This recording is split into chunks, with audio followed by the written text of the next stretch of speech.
मास और वेट में क्या अंतर होता है ये समझते हैं। देखिए, दोनों लगभग एक ही चीज़ है, लेकिन कुछ कारण की वजह से दोनों में अंतर है। सबसे पहले समझते हैं मास को। मास क्या है? किसी भी वस्तु में जितना परिमाण या मात्रा होता है वही उस वस्तु का द्रव्यमान होता है। सपोज दैट इस स्केच का द्रव्यमान पृथ्वी पर 30 ग्राम है, तो चंद्रमा पर भी इसका द्रव्यमान 30 ग्राम ही रहेगा, क्योंकि परिमाण चेंज होगा या मात्रा चेंज होगा तभी तो इसका द्रव्यमान चेंज होगा। जितना मात्रा ये पृथ्वी पर रहेगा उतना ही ये चंद्रमा पर रहेगा, तो इसका द्रव्यमान कैसे चेंज होगा? लेकिन इससे हम इसके कुछ मात्रा को निकाल लें, यानी ये कॉपी निकाल लें, तो इसका द्रव्यमान चेंज हो जाएगा। क्यों चेंज हो जाएगा? क्योंकि इसका मात्रा चेंज हो गया।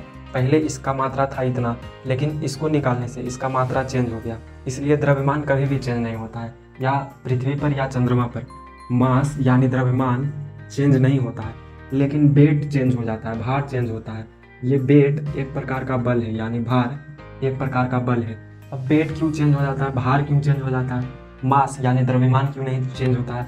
तो आप सुने होंगे F बराबर एम ए, F बराबर एम ए, और W, भार को W से सूचित करते हैं, वेट भार, W बराबर एम जी होता है। F बराबर एम ए ये न्यूटन के गति का दूसरा समीकरण है, दूसरा नियम है, और W बराबर एम जी ये फॉर्मूला होता है। तो ये फोर्स, ये तो बल है, फोर्स इन बराबर m इंटू ए, यानी मास इंटू एक्सीलरेशन, और W ये तो भार है। लेकिन हम अभी बोले वेट एक प्रकार का बल है, तो m तो ये दोनों में सेम ही है, लेकिन a और g ये भी दोनों सेम ही है, क्योंकि g गुरुत्वीय त्वरण यानी ग्रेविटेशनल फोर्स का मान होता है, ग्रेविटेशनल एक्सीलरेशन का मान होता है, जो पृथ्वी पर 9.8 मीटर प्रति सेकेंड स्क्वायर है, 9.8 मीटर प्रति सेकेंड स्क्वायर। लेकिन चंद्रमा पर जाने से इसका ग्रेविटेशनल फोर्स, ये मून पर जाने से इसका ग्रेविटेशनल फोर्स इसका 1/6 हो जाता है, यानी ये जितना है उसका 1/6। देखिए, त्वरण क्या है? त्वरण आता ही है गति को बढ़ाने या घटाने के लिए। सपोज दैट ये कोई वस्तु है, अगर इसमें पर सेकेंड 4 मीटर प्रति सेकेंड स्क्वायर का त्वरण लग रहा है, तो कितना इसका वेग होगा? ये बता रहा है 1 सेकेंड में ये 4 मीटर बढ़ जाता है, 4 मीटर प्रति सेकेंड इसका वेग बढ़ जाता है। त्वरण यही बताता है, क्योंकि त्वरण आता ही है गति को बढ़ाने या घटाने के लिए। ऋणात्मक त्वरण को मंदन कहते हैं। ये क्या बता रहा है? 1 सेकेंड में 4 मीटर प्रति सेकेंड का वेग बढ़ जाएगा, तो अगला 2 सेकेंड में कितना बढ़ जाएगा? अगला 2 सेकेंड में 8 मीटर प्रति सेकेंड इस वस्तु का वेग हो जाएगा। तीसरा सेकेंड में इसका वेग 12 हो जाएगा। चौथा सेकेंड में इसका वेग 16 हो जाएगा।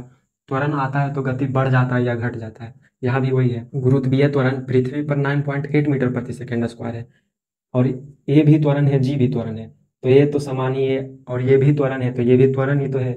इसका मान फिक्स है पृथ्वी पर 9.8 मीटर प्रति सेकेंड स्क्वायर, तो ये एक प्रकार का बल हुआ ना।